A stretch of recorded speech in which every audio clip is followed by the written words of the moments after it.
Teachers are being asked to do more than they have ever been asked to do before. In one day's work at school, teachers are asked to customize instruction for every learner, connect with their learners in authentic ways, lead their students to their highest potential, and ensure the future of American society as we know it.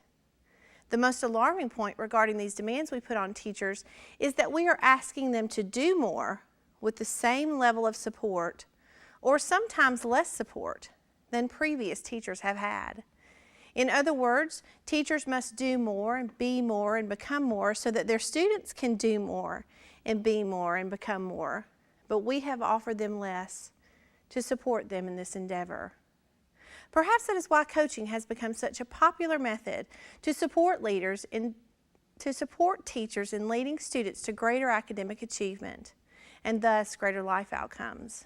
But coaching as a term has been overused and misused to the point that there is no clarity surrounding this trend in educational reform. A quick Google search of the term coaching results in over 263 million hits. Narrow that search by adding the word instructional, and you will see that number reduced to roughly 7.5 million, a daunting number indeed. It must leave educators wondering how to wrap their minds around this concept, and then how to implement this kind of initiative within their schools.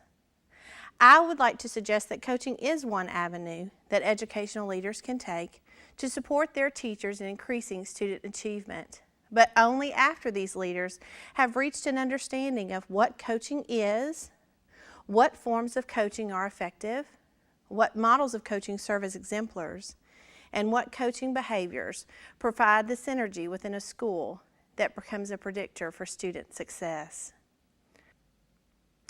I deeply appreciate this vision of coaching offered by Nina Morrell and Carla Cushman.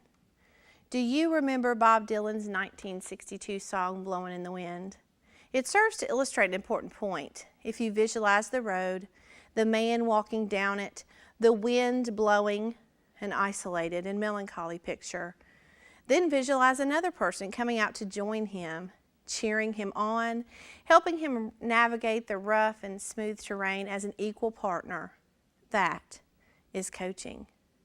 This image captures the essence of the coaching relationship, one of equality, choice, and overcoming shared obstacles, which leads to success. I have also found this example of the philosophy of coaching to resonate with educators. Does anyone recognize this person? This is not a trick question. Is this a person you could identify by name? His name is Bob Bowman. Does that help? Could anyone describe his place in American culture? How about this person? We all know Michael Phelps, right? Well, Bob Bowman is his coach. Now I ask this question. Who is the better swimmer? The answer is obvious, right? I mean, who is weighed down by an overwhelming number of gold medals? Then what is Bob Bowman's role in Michael Phelps's life? He is an extra set of eyes, a questioner, an encourager when Phelps wins, and a change agent when Phelps faces challenges. Bob Bowman does not jump in the pool and swim for Phelps.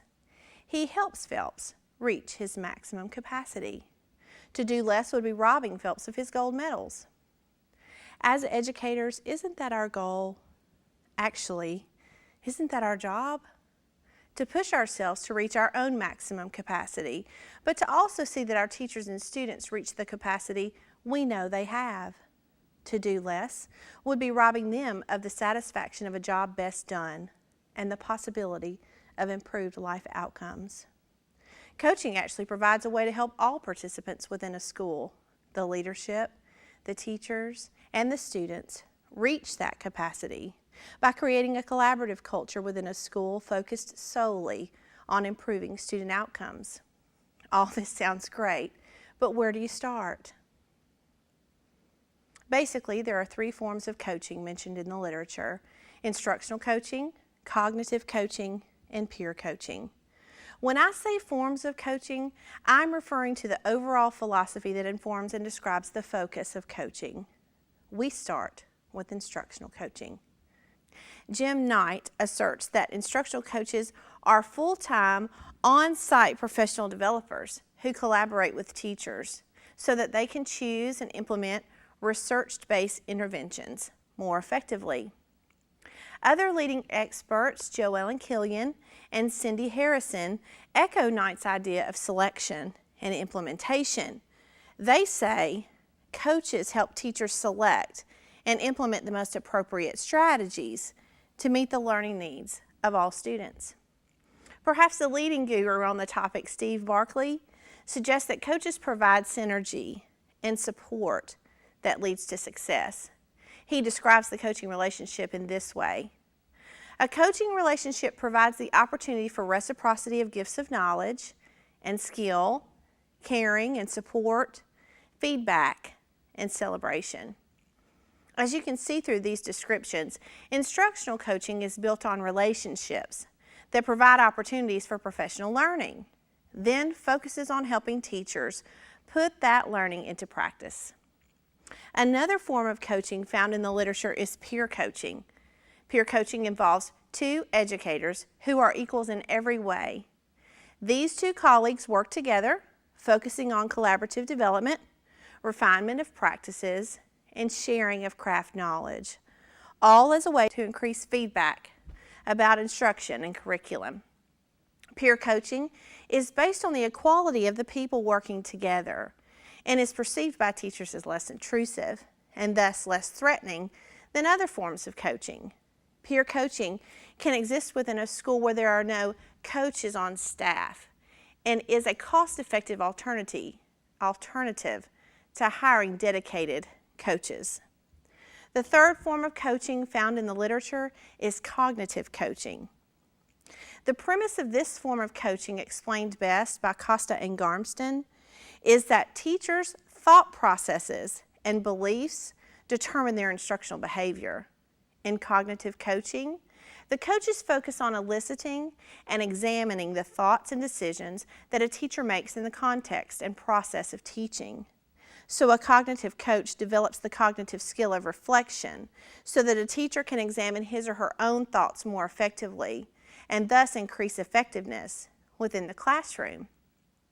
So we have discussed the three forms of coaching.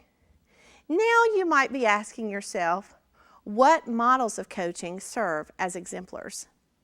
As a form provides the overarching philosophy for coaching, a model of coaching provides a framework for coaching behaviors.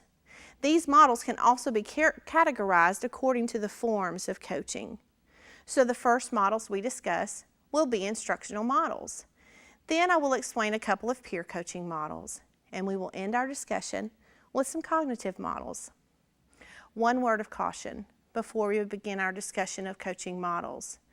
Nothing is more antithetical to coaching than a list or a menu of services from which to choose.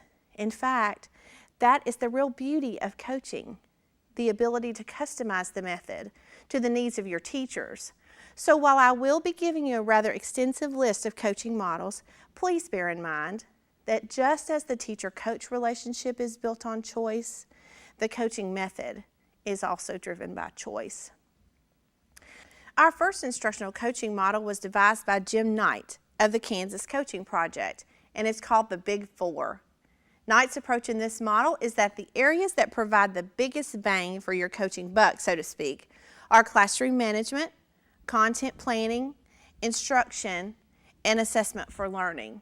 So in this model, all coaching conferences, modeling, observations, and reflections revolve around these four areas, providing a focus for coaches and teachers that Knight has shown to improve teacher performance. Knight has also devised a model of coaching entitled the Partnership Approach. In this model, Knight provides the conceptual language to describe how coaches go about their work. Knight insists that the coaching relationship is built on equality, meaning that coaches and teachers feel like equals in this process. Choice, meaning that all coaching opportunities are voluntary. Voice, meaning that the teacher's voice is the most important in terms of driving the focus of coaching conversations. Dialogue, meaning that the dialogue between the coach and the teacher should be authentic, continuous, and relevant.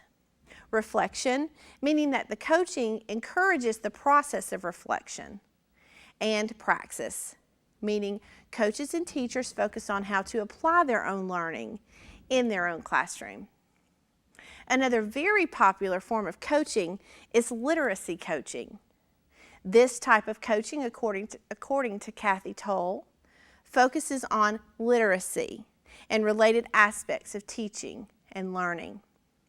Literacy coaching, while often focused on improving the literacy skills of students as reflected in test scores, is also rooted in the needs, interests, and concerns of the teacher, is based on ongoing